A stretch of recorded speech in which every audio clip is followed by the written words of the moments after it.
मुंबई गोवा महामार्गावरील संगमेश्वर महाबळे इथं भूस्खलन झाले। पहिल्याच पावसात डोंगरावरील दरड माती महामार्गावर आली। जीव मुठीत घेऊन प्रवाशांना महामार्गावरून वाहतूक करावी लागते। महामार्गाच्या रुंदीकरणात अडथळा निर्माण करणारे डोंगर तोडण्यात आले, पण ते आता अर्धवट स्थितीत आहेत।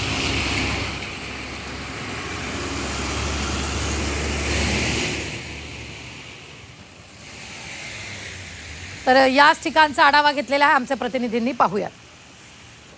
सध्या मी मुंबई गोवा महामार्गावरच्या संगमेश्वर महाबळे गडचिवाडी या ठिकाणी आहे। 2च दिवस झालेले आहेत, मान्सून कोकणामध्ये सक्रिय झालेला आहे आणि हा पाऊस पडल्यानंतरची सध्याची मुंबई गोवा महामार्गाची परिस्थिती आपण बघितली तर सध्या या 2 दिवस पडलेल्या पावसामुळे इथं या ठिकाणी भूस्खलन झालेलं आहे।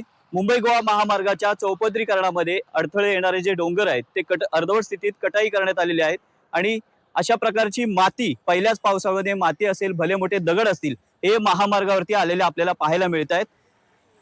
गडबडीने एक जी लेंथ आहे मुंबई गोवा महामार्गावरची 99% काम आहे ते पूर्ण झालेलं आहे असं सांगितलं गेलं। मात्र या लेन चालू करून ज्या कटाई केलेल्या ज्या भागामध्ये जे डोंगर आहेत त्यांना सेफ्टी वॉल किंवा जाळी अशी कोणत्याही प्रकारची मारण्यात न आल्यामुळे सध्या हे अशा प्रकारचं भूस्खलन मोठ्या प्रमाणात झालेलं आपल्याला पाहायला मिळतंय। मोठमोठ्या दगडी आलेल्या आहेत। कदाचित हा जर पाऊस रात्री जर पडला असता तर नक्कीच या ठिकाणी एखादा अपघात आहे तो झाल्याची शक्यता आहे किंवा होण्याची शक्यता नाकारता येत नाहीये।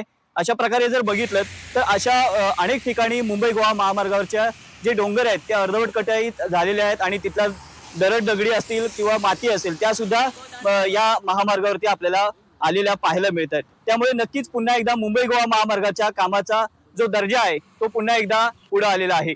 रवींद्र कोकाटे, झी मीडिया, रत्नागिरी।